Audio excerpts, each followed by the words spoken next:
Today we'll be learning about the Mughal Empire from Class 7 or Part-2 history book. This is Part 2.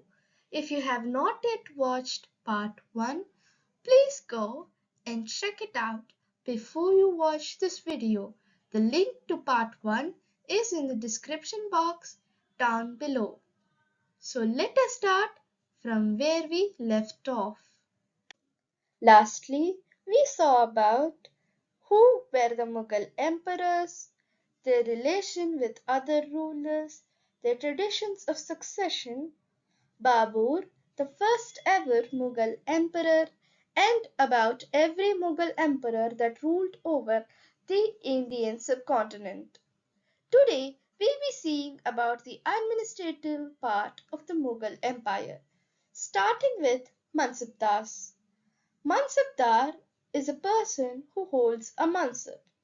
In the Mughal Empire, mansab meant a position or rank, and a specific person who holds it was called as a mansabdar. It was a grading system used by the Mughals to fix rank, salary, and military responsibilities. Rank and salary was determined by a numerical value zat. The higher the zat, the more prestigious was the noble's position in court and the larger was his salary.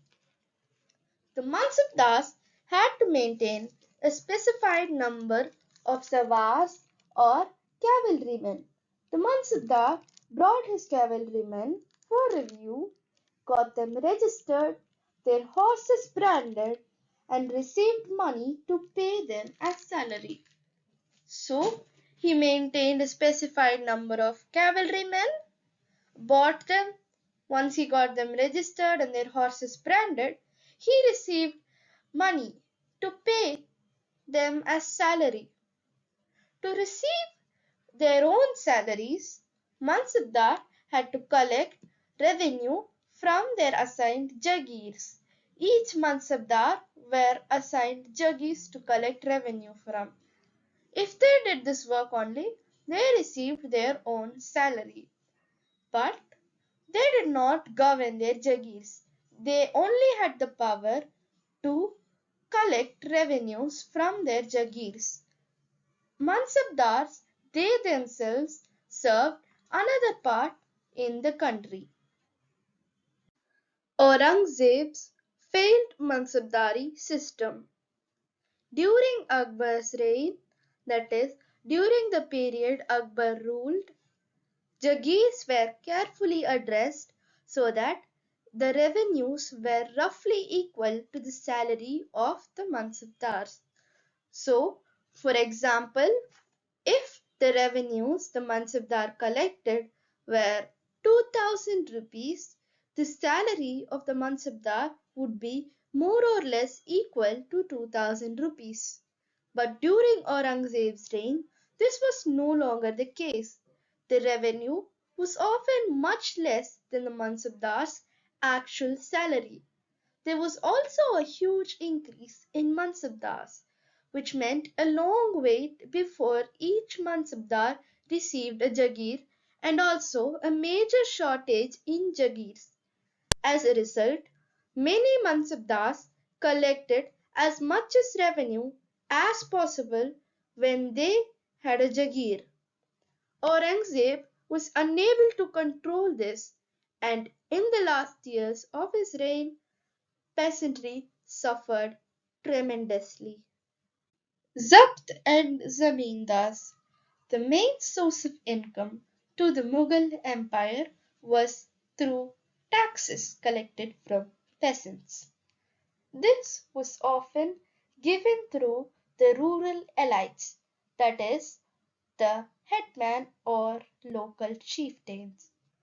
The Mughals used one term, zamindars, to describe all intermediaries, whether they were local headmen of villages or powerful chieftains. Todar Mal, Akbar's revenue minister, carried out a careful survey of crop yields, prices, and areas cultivated for a 10-year period, 1570 to 1580. On the basis of this data, tax was fixed on each crop in cash. Each province was divided into revenue circles with its own schedule of revenue rates for individual crops. This revenue system was known as Zabt. Akbar and Ain-l Akbari. The ruler Akbar ordered one of his close friends and courtier to write a history of his reign. This close friend was Abul Fasil. He wrote a three-volumed history titled Akbar-Nama. The first one dealt with Akbar's ancestors, and the second one recorded the events of his reign. The third volume was Ain-l Akbari. It deals with Akbar's administration, household, army, the revenues, and geography of the empire. Subas, Subadars, and Diwans. In Ain-l Akbari, Abul Fazil states that the empire was divided into subas and they were governed by a subadar. The subadar carried out both political and military services. Each suba had a financial officer called Diwan. The subadar was supported by other officers such as the military paymaster Bakshi, the minister in charge of the religious and charitable patronage, Sadr, military commanders, Faujdars, and the town commander, Kotwal. Akbar's nobles. Akbar's nobles commanded large armies and had access to large amounts of revenue.